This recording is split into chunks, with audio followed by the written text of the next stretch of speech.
Welcome, ladies and gentlemen, to another amazing episode of The Basement, where we like to talk about things theologically, practically, and hilariously. My name is Tristan, And my name's Ezra. and welcome. This is a fun morning this morning, clearly. Like I said, my eyes have not fully turned on yet. But that's okay. Yeah. So, care to tell us, one thing that's One new? thing Yeah, just one thing, that's new. What's new? Why not? I don't. What do you mean? Like, what kind of new thing? Anything new. Just anything. One thing. Well, I'm working so much that we have to make it so that we're doing videos at 6 a.m. Fair. That is very fair. So new. I don't know. I got a new thing. What? They don't know this, What? but I'm part of a discipleship program. I'm part of a discipleship program. Nice. Yeah. Good for you. It's been going this is the third week. Nice. Yeah. Good for you. Yeah, it's a lot of fun. Huh? Yeah, this delay is throwing me off. Oh, well. We got this. What? Okay. Well, anyways, we wanted to talk about humor and how it applies to social interactions. Right? Yeah. You're a comedian. I like to think I'm a comedian. Yep. It's the thought that counts. Yep. 100%. Clearly. Yeah. We are hilarious. Sure. So, but there's a lot of types of humor that can be inappropriate in society. And a lot of types that are appropriate. And, what does the Bible say about that? Whatever is true, whatever is noble, whatever honorable, whatever is lovely, think of these things. Philippians something 4:8, I think. Something about that. Yeah. Is Yeah. that what you have open right now? No. What do you have open? So I have... Corinthians? No. I have Ephesians. Oh, I was close. I have Ephesians, which is a completely different verse. Your hair is having fun. Oh, yeah. It always does early in the morning. No, it's like standing on the top of your headset. I need to get a haircut. Bro decided to do this when he put on his headphones. Okay, fine. Better? There you go. All right. Now it doesn't look like he decided to put on a hairband. Yeah, well. You live and you learn. Yes, precisely. So, but yeah. I have a verse in Ephesians chapter 4. And Paul just gives a whole list of things for the Ephesians to work on. And it starts in verse 25. It says this: "Since you put away lying, speak the truth, each one to his neighbor, because we are members of one another. Be angry and do not sin. Don't let the sun go down on your anger, and don't give the devil an opportunity. The thief must no longer steal. Instead, he must do honest work with his own hands, so that he has something to share with anyone in need. No foul language is to come from your mouth, but only what is good for building up someone in need, so that it gives grace to those who hear. And don't grieve God's Holy Spirit. You're sealed by him for the day of redemption. All bitterness, anger, and wrath, shouting and slander must be removed from you, along with all malice. And be kind and compassionate to one another, forgiving one another, just as God also forgave you in Christ." So the verse that kind of applies to this is verse 29, which says, "No foul language is to come from your mouth, but only what is good for building up someone in need, so that it gives grace to those who hear. So here's an interesting point. Is that completely objective or is it subjective?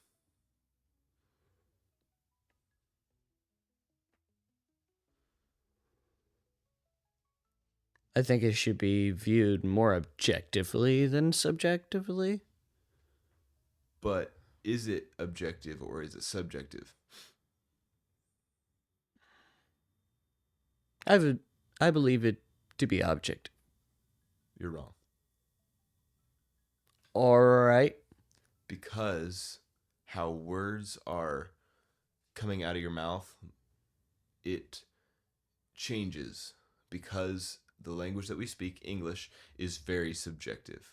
Each Okay. word has its own meaning and has a different set of meanings when you say it and how you say it. Okay. So it is subjective. Okay. Because, like, let's say, we're going to have a few swear words on this thing because there has to be examples, right? So let's say the word ass. Okay. That word Yes. is considered a bad word, right? Okay. Yeah. Or a donkey, right? Yes.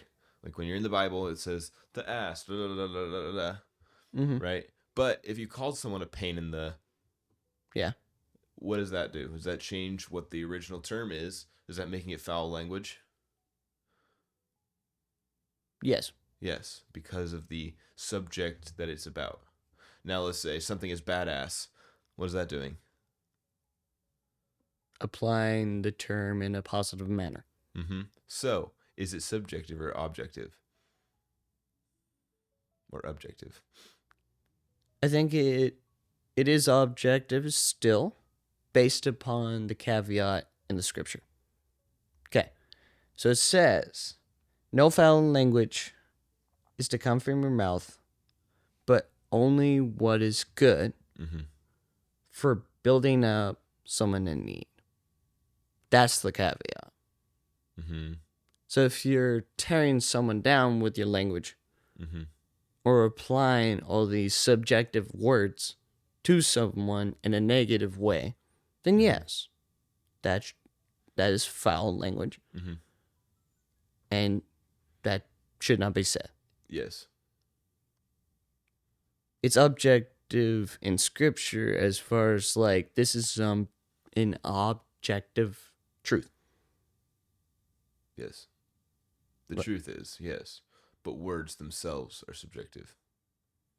Yes. So it does come with the caveat of, are you building someone up or tearing someone down? Yes, I wasn't taking that away from it. Okay. I was saying words themselves.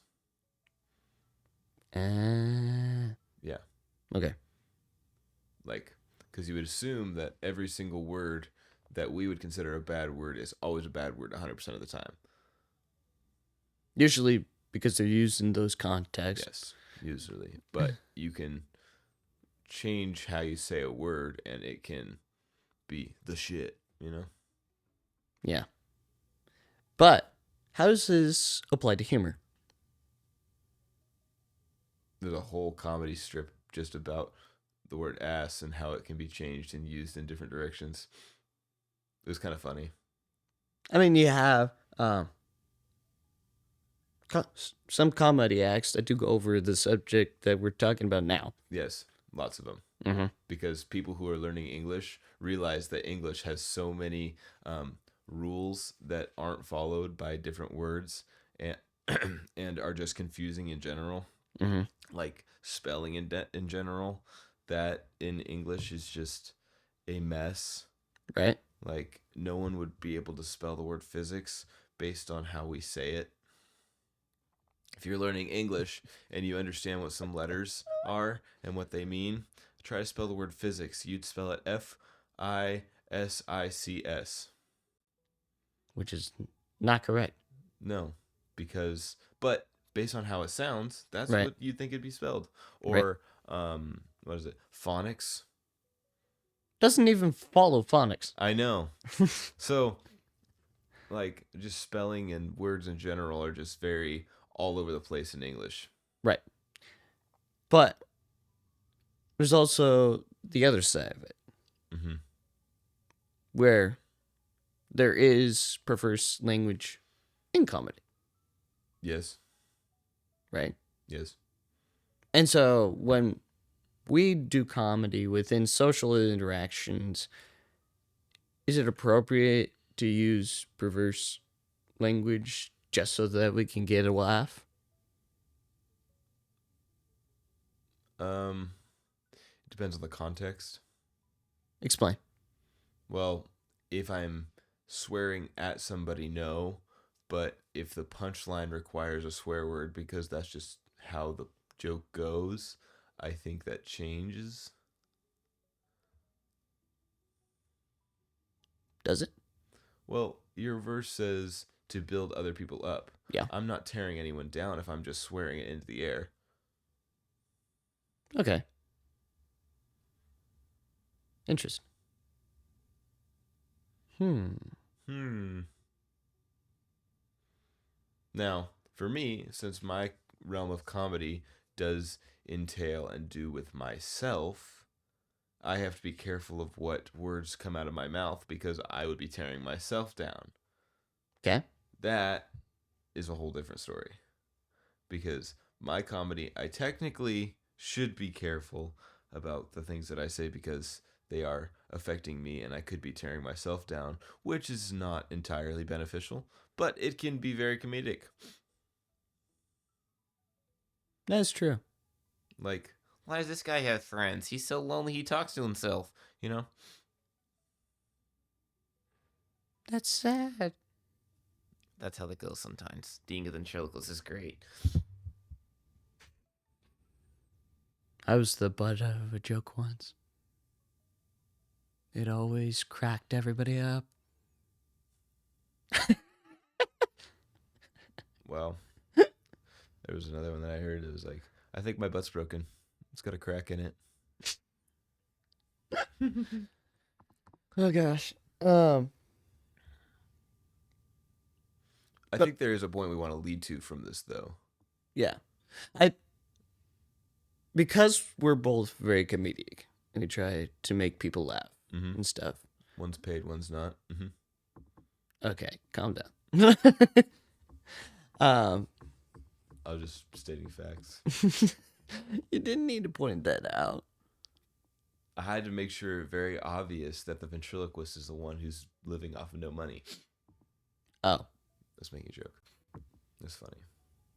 That was not obvious. I thought I made it obvious that I was not being paid for my comedy. I was making it sound like you were a better comedian than I was because I'm a ventriloquist and you don't even have a dummy, but you were making more money than I was.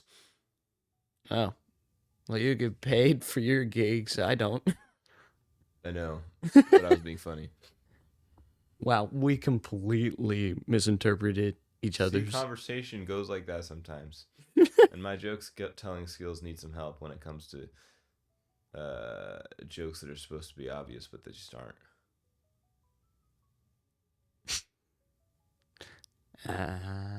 Yes. Well, technically, there were two ways for that joke to go. Yes. So, I mean, we both had a side to it, I guess. Yes. Yeah. Comedy. Anyway. So basically, the point that I'm trying to get to is that, like, I don't think we should be flippant with the comedy. Just saying whatever we want, however we can, to get the most laughs out of a person. Yeah. That's pretty much it. Because there's also the side of people pleasing and just wanting to be accepted instead of trying to bring joy to other people's lives. Like, you'll be willing to say whatever type of joke because that's the group of people that you're with and you just wanted to fit in. Versus, like, you're still with that same group of people and you understand their humor, but you're still going to filter the types of jokes you say. And what point and where is this going?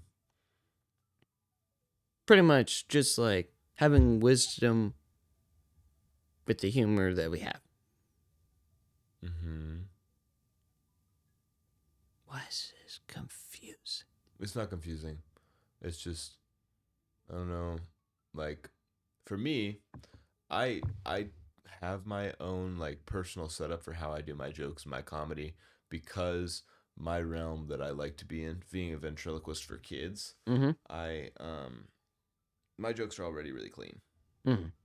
And so I guess I don't typically have to think too hard about like what jokes I'm really putting in there because I know there are certain jokes and certain topics in my personal career where if I'm getting paid to do a gig, I have a whole preset mindset that people know that I'm not going to swear. I'm not going to say something that's super crass or really crude.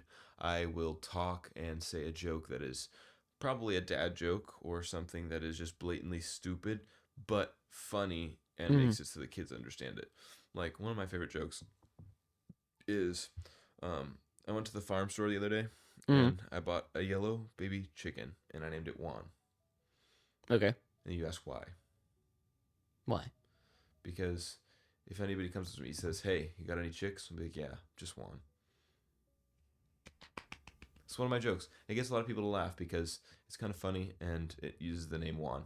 I like the name Juan. Nice. Um, then a firefighter. He has two kids. He named his first kid Jose, the next kid Josby. Nice. Yeah. Then you have a sister of a boy is going into labor, and she goes into a coma. So she has her brother name her kids, and she comes out of her coma and says, "So, what do you name my kids?" His sister has two kids, a girl and a boy. The brother he says, "Well, for your girl, I named her Denise," and she's like, "Oh, that's not that bad. What's the boy's name?" "De nephew." Nice. Yeah. So my jokes are relatively clean. So yeah, I wasn't saying anything about your humor. Oh, okay. I was just saying overall. The blanket statement. Yes. All right. Like So does that overrule personal conviction?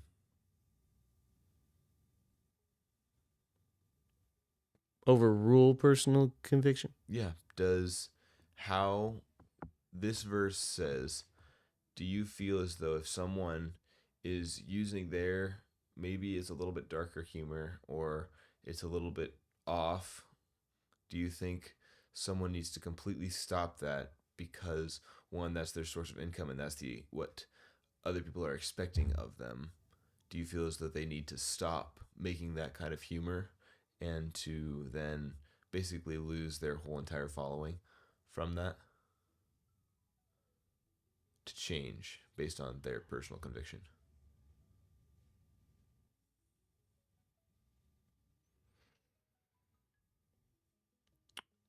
They're definitely. It's hard because if someone is just new to the faith Mm, and their comedy and their jokes are dark or they are kind of crass and stuff, and you say, okay, you have to change your life now, you can't condemn them for the stuff that they've been doing. Like their jokes they've been doing for however many years they've been in comedy. You can't condemn them if it's a little bit darker than what you'd averagely expect. Now, you can welcome them. You welcome them into the church 100% of the time, every time. But mm, you have to let personal conviction take over to correct if the words that they think they're saying is tearing people down. mm. So I'm not sure this is an entirely personal conviction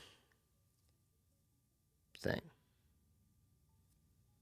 because this is an instruction Mm. that Paul gives to us directly. Yeah. Um, of like, don't use foul language, build each other up, Mm-hmm. that sort of stuff. Um, I don't think this verse is personal conviction, and there are other careers that people have Mm-hmm. that when they become Christians, they probably should stop doing it. Okay, but that's not 100% of the case every time. No. Mm-hmm. I mean, a comedian can change up their routine a little bit. Are you sure?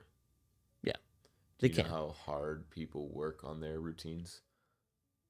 They do them over and over and over and over. They write it so that they can make all the laughs at the right time. They practice timing. They practice like their transitions and everything. Mm. And for them to become a Christian and then immediately throw away the thing that they've been working for like 10 to 15 years. They don't have to throw it all away. Mm-hmm. I think when it comes to becoming a Christian and changing your lifestyle, it's not based upon their own strength and their own merit in order to become good, Mm-hmm. right? Mm-hmm. Because, yes, it is their livelihood, Mm-hmm. and they built that themselves, Mm-hmm. and be really difficult to change. Mm-hmm. It's not impossible, Mm-hmm. but it is difficult. Mm-hmm. We are not meant to work ourselves into being good. We ask for God's help, and He does the good through us. Mm-hmm. And saying that, like, a comedian has to completely just quit his job and throw everything away just because, like, some of his jokes are dark and stuff. Mm-hmm. And, like, he's following God now, so he feels like he can't do his jokes anymore. It does kind of depend on the person. Sometimes people will throw their careers away to choose something different Mm-hmm. because that's what God tells them to do. Yeah, but that's like basing it on their own personal conviction. Okay, true. Because like they said, they feel that this is now dishonoring God, because that goes into personal conviction. Okay. That's not just, okay, well, the Bible says this, I'm just going to do it just because, not because like I just do it just because. It's because of personal conviction kicked in. Okay. So the type of action is based upon the personal conviction, not necessarily the change. The change is from the conviction that they got. The change will still be the same because they're trying to stop doing the same thing. What do you mean? Okay, so someone can completely change careers because what they were doing previously they feel was dishonoring God. They feel the conviction. Hold on. Will you please let me finish? Yes. They feel it's dishonoring God. Mm-hmm. And so they completely change careers. Mm-hmm. That's one person. Mm-hmm. Another person Mm-hmm. can't change up their comedy routine. They can, but not within their own strength. Done. You're putting God inside of a box. I'm not. God can do whatever He wants. I know, but I wasn't putting God inside of a box. But also, I'm not going to say that 100% of the time God is always going to help modify somebody's comedy routine. Why not? Because God isn't like a gift giver 100% of the time. Like we were talking about the other day, it's like, yeah, sure, you can pray to God for something, but if it aligns with His will, then He'll work it. If it doesn't align with His will, then He's not gonna do it. So I don't know if it's 100% of the time that God would like necessarily change somebody's comedy routine. It can be done, though. Well, yeah, it can be done. I'm not saying it can't, but I don't think that's gonna happen every single case. Okay. So, but it's the same truth that they're following. The one person changing up their routine through God's strength, and another person leaving their career also requires God's strength because they're changing up the careers, but they're still following the same truth. I still feel like that, though, it's almost extreme. How's it extreme? Well, because not every comedian that has dark humor, it's all dark humor. Okay. So I don't know why someone would just up and completely walk away from. They might. They might. I mean, we can't leave that out of the realm of possibility. Yeah, I'm not going to leave it out of the realm of possibility, but it doesn't sound like it would happen too often. Maybe not. Because I'm pretty sure that there are comedians out there that are Christians that have dark humor that have actually brought people to Jesus just based on how the person lives outside of the humor. Okay. Because it's like acting. Okay. Well, it is acting because you create a persona that you follow and you fit into, and you're giving everybody a good time. You're making people laugh. You're making people have a good time. Now, is that necessarily tearing people down? No. Sure, your jokes could be a little dark and a little bit off-putting, maybe. But if you're making somebody laugh and having a good time, how is that tearing someone down?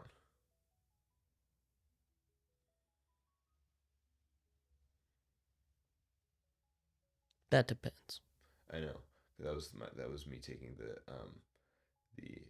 the worldly view of it. Now this is where the godly view of it takes in place and steps in and says, well, just because someone laughs at it doesn't mean it's actually healthy or uplifting. Correct. Right? Because you can have jokes that are very uncomfortable and do not talk about things that uplift God, and people are still laughing at them because it's mocking of God. Now, I do not agree with that. I'm not going to do something or have a joke that mocks God or says something about religion in a way that puts it in a bad light, puts my religion in a bad light. There are jokes that do that, and I don't quite approve of those. Right. But there are other jokes, I don't know, that I can't necessarily think of off the top of my head because it's 6 a.m.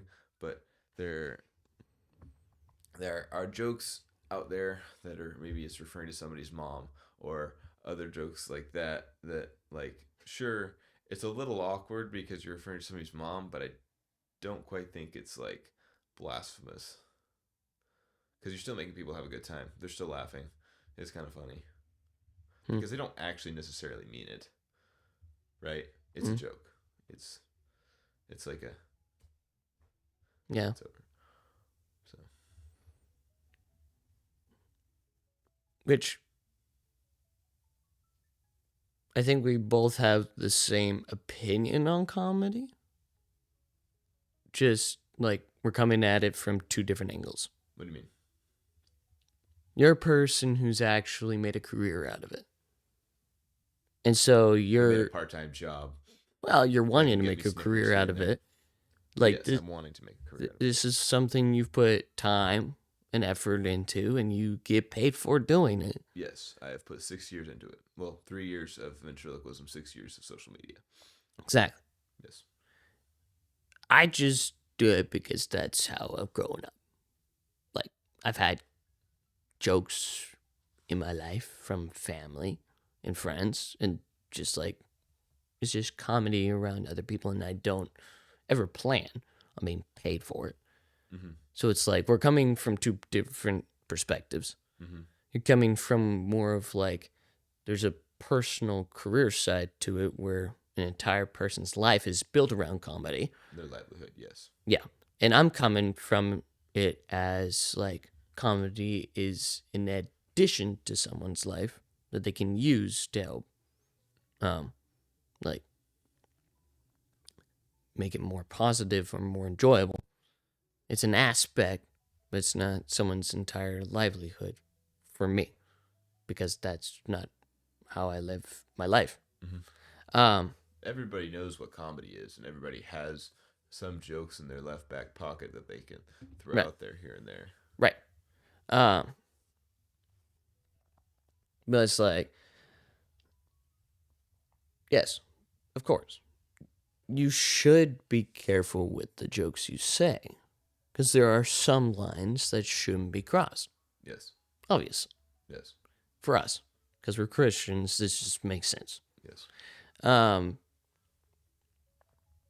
And so it's like understanding those lines and not crossing them, and like being an example through our comedy as well as just living our lives outside of it. I mean, I do think, like, if someone's making, like, a dark joke about a past event in their life, but it's like they can laugh at it because they've, like, gotten out on the other side of it. It's like a sense of healing. It's positive healing because of it. I think that's okay. Because it's like it helps them process. Where are we going with this? We're having a conversation. You just gotta talk with me here. Well, yeah. Well, I think that's kind of an obvious one, though. Is it? Because what we're going over is it uplifting? Is it making people maybe laugh or something and bringing light? Now, what your joke is, it's a dark humor joke, but it's from your past, moving on to the future. In the process of healing, therefore, I would say it is lifting up. So that is kind of obvious. Gotcha. Yes. Okay. I'm talking about, like, let's start talking about, like, the jokes that are that was funny, almost scary. The jokes that go to one of those clubs, they got a mic in their hand and they're pointing at the audience and saying, "You're a right." Yeah. I don't necessarily think a racist joke can 100% be uplifting. And 100%. Yeah, it can't be 100% uplifting. It can be funny. Right. Very funny, but it's not uplifting. Right. Okay. But really funny. Okay. I think we've beat this bush to death currently. What bush? The bush about, like, perverse speech and applying it to humor. We've walked around it. We talked about it. We pointed at it. We burnt it. We've done all sorts of things to that bush. Where were you going then? Around the bush. Again? Yeah. Why not? I thought you said we talked about it good enough. I'm just saying we can move on now. Okay, what are we moving on now? Sarcasm. Where's a bridge? Come on. I need a bridge. No, you don't. Yep, I'm going to jump. Don't do it. You have so much to live for. Everybody do the flop. But anyways, so in this house, we've had discussions about sarcasm. Yes. Before. Yes. Explain to us, what's your belief on sarcasm? I don't like it. Why? Because sarcasm is used to hurt people a lot and is not uplifting or building in any way. Why specifically does sarcasm not uplift? Because it pokes at flaws Mm-hmm. and it, like, drives a hammer into a thought that either might have been obvious or it makes the other person look dumb, and it's supposed to be a light attack. It's supposed to be taken lightheartedly, but sometimes when you say something that's a sarcastic comment, you could actually mean it, and it could drive a stake into somebody's heart, and it really hurts them when they have to laugh it off. So they could be hurt worse than you really intended. And so if you're able to mostly stay away from sarcastic comments that goes at the person, I think you're better off. Now, that's not to say if if you make the sarcastic comment like, "Oh, well, that was broken." No duh. Like that kind of thing is kind of funny. Whereas it's like that's kind of obvious. We can keep moving. Like Mm-hmm. pointing at the obvious of things, that's not too bad. But like if you're gonna go hate on somebody's character, no shot, Holmes. Mm-hmm. Right. Because it goes against scripture. Yes. Right. Yes. Um, and I think sarcasm can be one of the more, what's the word? One of the easier forms of quote unquote comedy Yeah. that that can be used in just normal everyday life. Yes. And like I've been guilty of this, to be honest. Mm-hmm. Um, I have siblings, Mm-hmm. and sometimes, you know,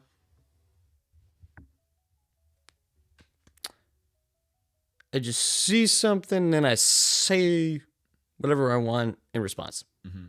And it's like, yeah, that probably shouldn't have been said. Mm-hmm. Because, yeah, sarcasm does cut. Like, it has a tendency to cut more often Mm-hmm. than. Build up. Hmm? Then build up. Mm-hmm. Mm-hmm. And, but it's like so easy because, for one thing, we're prideful creatures. We're able to see flaws and attack them. Mm-hmm. But also, it doesn't take too much thought and planning Mm-hmm. to do so, Yeah. which, like, makes it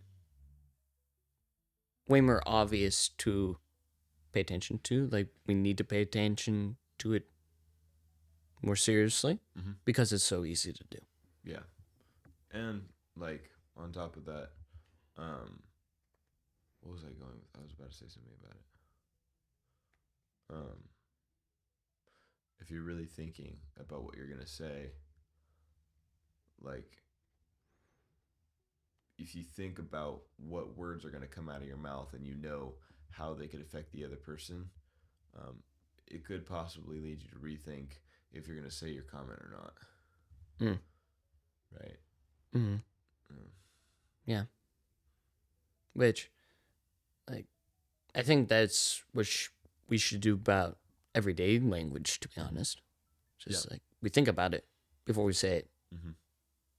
I mean, slow to speak, quick to listen, Mm-hmm. that sort of thing. Mm-hmm. Like, not just quick to listen to the other person before we say what we say, Mm-hmm. but also quick to listen to God to see if that's honorable, Yeah. holy. Yeah. Yeah. There's a book I read. I forgot who. Wait, was it Dale Carnegie?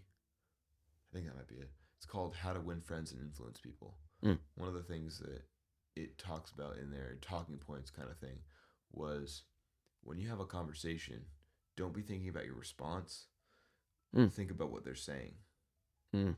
Because nowadays, we are so hot and ready to backfire all the time. Right. So if you take and process and listen to someone's speech, you can formulate an answer with proper timing rather than taking the 4 words that they said that offended you and holding them to your heart until the end of their done speaking and then blasting them in the face. Mm. So that's one of the things I've been trying to do. I read that book my senior year in high school. So it's been a few years. But yeah, being able to like listen thoroughly and like really think before speaking, Mm. because sometimes people don't think when they speak Mm. and they get themselves in trouble. Right. Yeah. That's true. Mm-hmm. Moving away from that, Mm-hmm. I think we slightly touched on this, but what is your heart behind comedy? Why do you do it? I don't think we even touched on this in general. I just kind of said what I do. my I've always had a passion for kids and bringing people to Jesus, and I have found that doing comedy, like just ventriloquism in general, when I picked it up, um, I I was able to make people laugh, and I've brought people to Jesus through it. My number one goal is to bring as many people to Jesus as possible through God working through me. Mm-hmm. And when I think it was so I started doing ventriloquism December of 2021. Um, and so I was doing that for the last half of my senior year. And then my parents are very, very epic, and they let me take a half a year to practice my ventriloquism. Oh, So I nice. practice it about 5 hours a day, every single day, for Mm. half a year. Wow. I got really stinking good really quickly. And I gained around 10,000 followers by halfway through the year. So, and I was making money on TikTok for a little bit. But then the next December, so December of 2022, um, my parents were like, okay, go get a job because this is not going to be 100% sustainable. Um, Mm-hmm.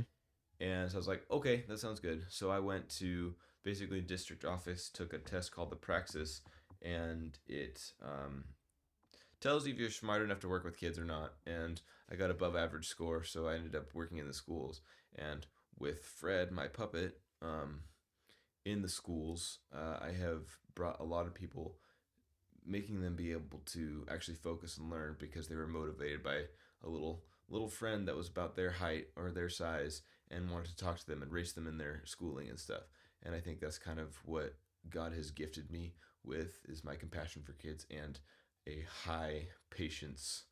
Um, Nice. yeah, one of the stories that I have from one of the kids I worked with, um, he's pretty cool. One of his coined sayings, well, he has two coined sayings. One of them, no, probably three. I think I'm gonna go with two. One of his sayings he said a lot is, Mm-hmm. if he got done with a math question or any question in general, he'd say, "Easy peasy melon squishy," and that was my favorite. So Fred now says "easy peasy melon squishy" every once in a while. And one of the other things that he did was, when he was upset and he did not get his way, he'd say, "Why do you hate me? Why do you hate me?" And it was a big thing. He'd kind of get all up in arms and kind of blow up a little bit, and he'd say, "Why do you hate me?" and yell and stuff. But this kid, he was very lovable. I'm not saying he's not now. Um, I don't know what grade he's in anymore. It's been a few years, but Mm-hmm. um, he throughout the year, I kind of got to watch him grow and change. Mm-hmm. When I got to the school, his opinion of school was it sucked, and he didn't want to be there, and he didn't want to learn, didn't want to do anything. He hated it Mm-hmm. 100% of the way, and he kind of was considered the bully, I think. Mm-hmm. Um, but with me being there, talking to him, hanging out with him, I was a long term sub for them. Um, as time continued, him learning about Fred, and um, like kind of learning. He learned my beliefs because he asked me questions. Mm-hmm. So one thing, backstory for people who don't know, when you're working in the school in a state that doesn't really allow for religious beliefs, Like Oregon or Washington. yeah, you you cannot volunteer information in that sense. You have to have somebody ask you. So um, when kids would ask me, "Do you believe in Jesus?" I would say yes, but I wouldn't go up to them and say, "I believe in Jesus." I can't do that. So this kid, he asked me if I believed in Jesus, and I was like, "Yes, I believe in Jesus. Jesus made my life better, and I serve Him and live for Him." And as conversations went on, and this at this time, this is a fifth grader, so he's Mm-hmm. not like gonna be philosophizing and talking philosophy with me, but Right. he'll ask me pretty simple questions. But he came kind of from a broken-ish home, Mm-hmm. and um, bruh, But that was um, What? I said, well, that was loud. Yeah, it was. And so being able to kind of just talk with him and work with him, he was kind of able to turn around his situation to the point by the end of the year, he loved school and he made a lot of friends, and he was very sad when Fred left. Yeah, that's fair. Yeah. But, like, the doorway was comedy. Yep. Comedy and just a love for kids. Right.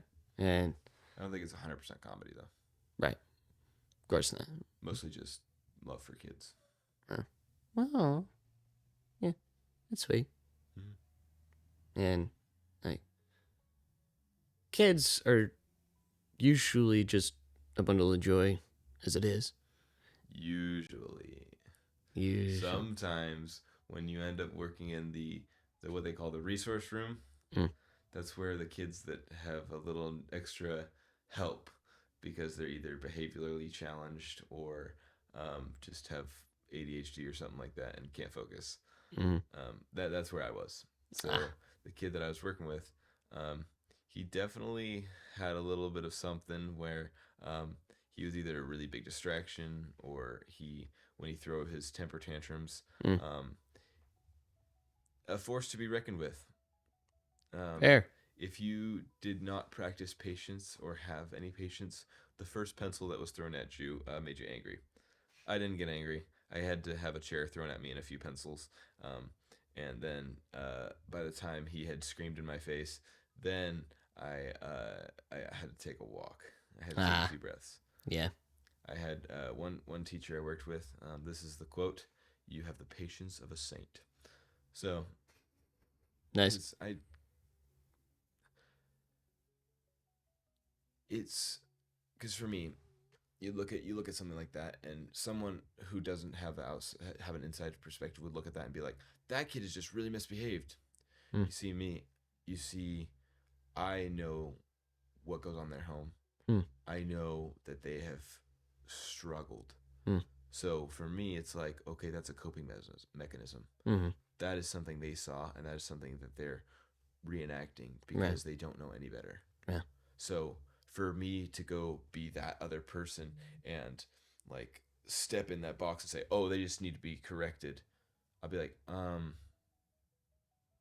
look at the outer context, love on them, show them what the proper way to deal with this emotion is, and don't just shut them down, because you can't shut down someone's coping mechanism because they won't cope. Right. So, yeah.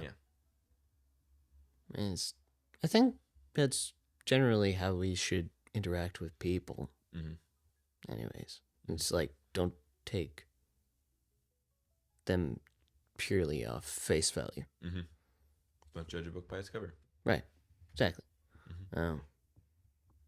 Because every person is a broken person and has a story. And may not be able to see the world in a good light at the moment because the world has been dark. That's all they've known. And so just like having a love for others. And of course, patience is a big one because there's a lot of people. And there's a lot of them with a bunch of different stories and a bunch of different reactions to God and Christianity and stuff that is hard to work around. It's necessary to have the love and the patience. Otherwise, like, they don't get to feel God. They don't get to know Him. And that's why, like, we try to hit them with laws and regulations. It's usually batted away or shouted down or whatever, because it's like, that's not really the love of God. Yeah. I like the approach to love first, and once the trust is gained and you're to the point where you can speak into their life, then you speak the correctness. Right. Yeah. But you don't do the whole affirming thing. Right. Yeah. You don't affirm somebody's actions. Don't I support you 100% if they're doing something that's not so bueno. Right. Like, love on them, Mm-hmm. but make sure that they know that, okay, I don't fully agree with your decisions, but I love you. And like, love in a sense of, I will step in the way to protect you from harm, but I'm not going to push you into that harm intentionally. Right. So. Yeah. So, I just had this thought. Good. I've seen this before. Nice. Do you think God has a sense of humor? Yes. Why do we not really see that in Scripture? What do you mean? Like, I've never really seen a Scripture where it says, and God laughed. Well, but God cried. Well, yeah, it's true. So what's to say he doesn't have all of those as well? Okay. Continue to walk me through this. What do you mean? I'm not. What I'm saying is, just because it didn't say it doesn't mean he doesn't have it. Okay. Because God has anger. Mm-hmm. God has joy. Mm-hmm. God weeps. Mm-hmm. I think God can be funny too. Mm-hmm. Because we are made in the image of God. Mm-hmm. And if we can do humor, I'm pretty sure God can do humor. Because humor can be uplifting. Yes. Cool. Mm-hmm. You seem totally confused. No. I'm confused. Well, not like, no, I'm not confused by that. I'm confused by why you're asking that question specifically, because I think that one's kind of an obvious one, that God would have humor. Obvious to who? You. But not to other people. Right? This is a conversation between me and you. Well, yeah. But also, like, I'm going to ask you questions just so that I can hear your perspective, as well as other people being able to hear your perspective.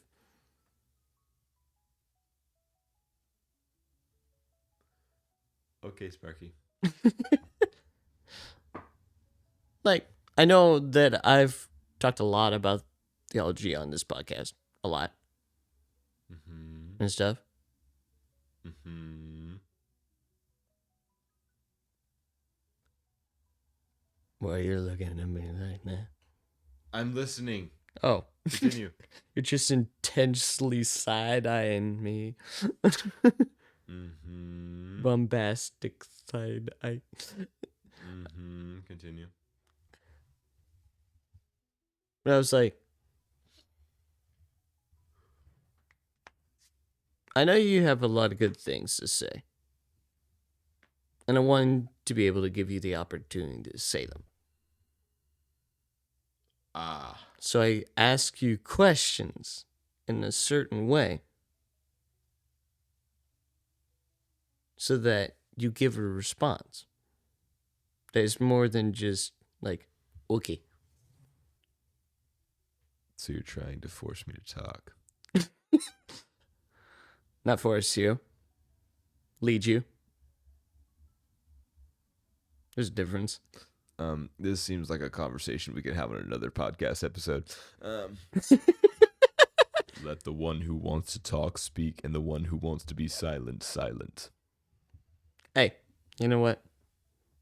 I thought it may be helpful. You're welcome.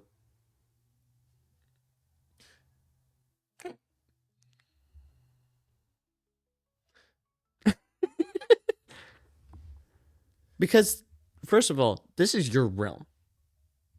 Yes. I don't want this to be primarily my conversation. It wasn't. I've been talking more than you this time. Exactly. So then why I'm allowing that why are you space. probing me to talk more? I'm allowing that space by asking questions that may be obvious. Why? Because this is your realm.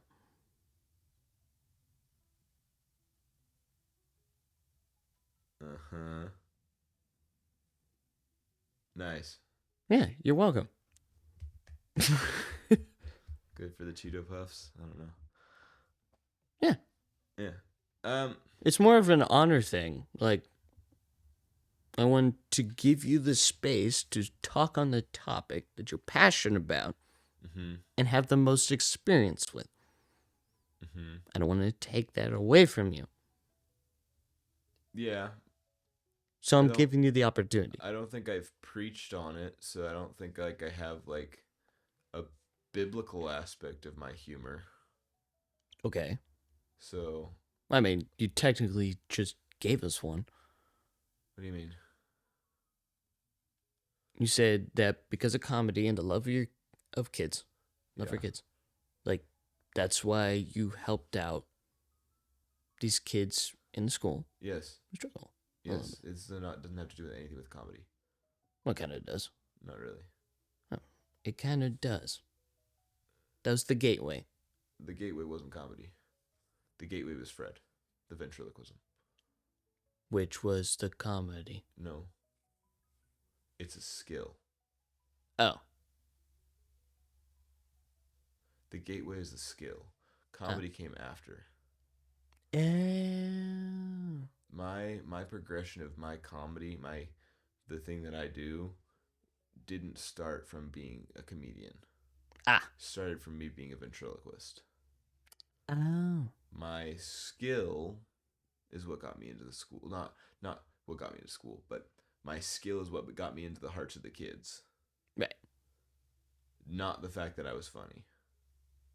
Ah. Because I'm funny by myself. Not very funny, but I'm funny by myself. Mm-hmm. But that's not what I used in any way, shape, or form. Because before I was even funny, I was just a dude who had a puppet on my hand, who had a straight face, who didn't say anything funny, was just talking to a comment section on a live stream. Oh. Doing ventriloquism.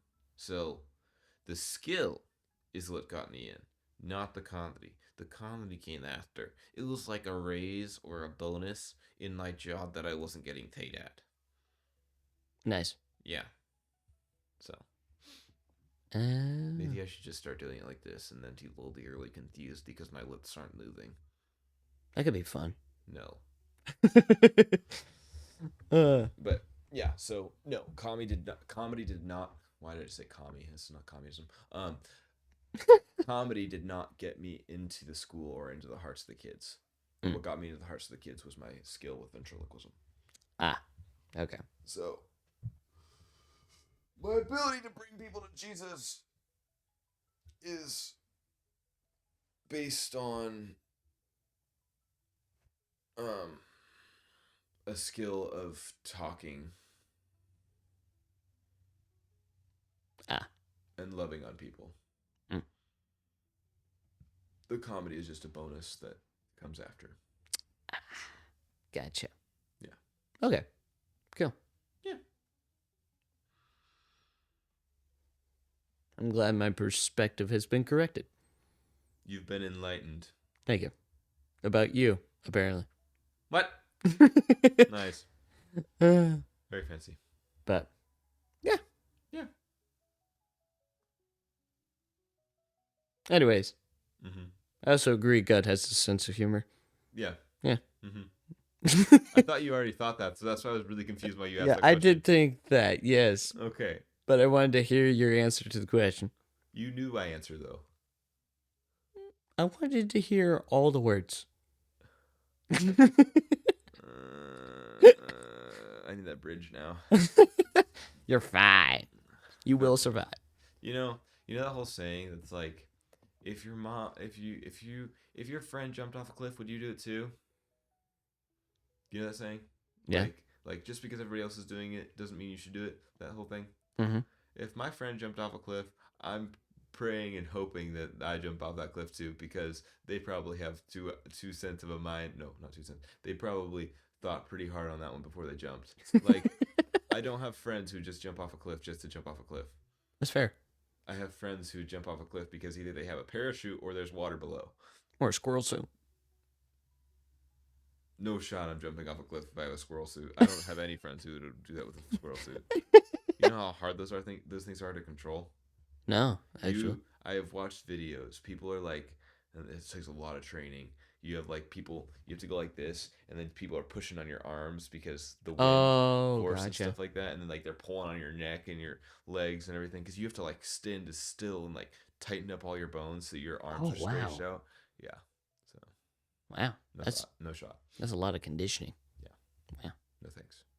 Parachute. And you have to remember to pull the parachute at the right time. Yeah. Mm. And unzip your legs. Oh. Because it's a whole sheet thingy. Right? Yeah. So. Yeah. Okay. Fair enough. So parachute. Just plain parachute. Yeah. I think, you know, my brilliant idea. So you know how everyone has to learn from someone? Okay. This is probably not going the right way, but whatever. I want to get a paramotor and a paraglider, and teach myself how to fly it. No training whatsoever. No. I just want to do it myself. Try and fail. So if I crash and burn. Yeah. Because like everyone learns from somebody, right? And so like I'm gonna learn from myself. Yeah. So like I just practice myself and then go get certified because I have 500 hours in the air that I learned by crashing a few times. You know, I just not go too high. You know. Around my parents' house, there was a parasailer that used paramotorer. Parasailer. Yeah, it was a parasailer. Did they have a motor on their back? It was like something they sat in. But was there a propeller? I believe so. So then it's a paramotorer. Oh. Because the difference between parasailing and paramotoring is self-propelled. Parasailing is you have to figure out how to get up that high. But anyways, yes. Paramotoring, then. He did that a bunch of times, actually. But I haven't seen him do it in a while. I know. I really want to do it again. Nice. I've never done it. But yeah, I'd like to do that. That's very, very digressing from our original point. Yeah. But. Comedy. But that's my line. You can't take my line. Comedy. Hey, you know what? Hey, if it's a good joke, why can't I use it? You know? As long as you don't say I'm Ezra, then you're fine. I won't, because I'm Tristen. I'm Ezra. Nice. All right. It's been an hour. It's been a good past podcast. The stretch. Feeling good there? Yeah. Nice. Yeah. Well, now we've gone over the hilariously part of the thing that we talk about. Nice. Yeah. You want to pull my finger? Nice. I just farted. Congratulations. All right. Do you want to pray us out? Okay. That's a great way to end on. If you start dying, let me know. Got it. Nice. Okay. Please prepare yourself in the manner you are accustomed. Dear God, thank you for this day. Thank you that you love us and you care for us. Thank you for all the things that you do in our lives. Thank you that you are here around us and in us. Thank you that you use our words to build each other up. I just pray that we continue to build each other up, even in times where we're making somebody else laugh, that the words that come out of our mouth are lifting you up every single time. Thank you for everything that you do in our lives, and I just pray that we are able to continue today and just enjoy the life that you have given us and allowed us to live. In your name we pray. Amen. All right. Thank you for joining this week on The Basement. Yes. We'll see you next time. Yes. And tune into the conversation.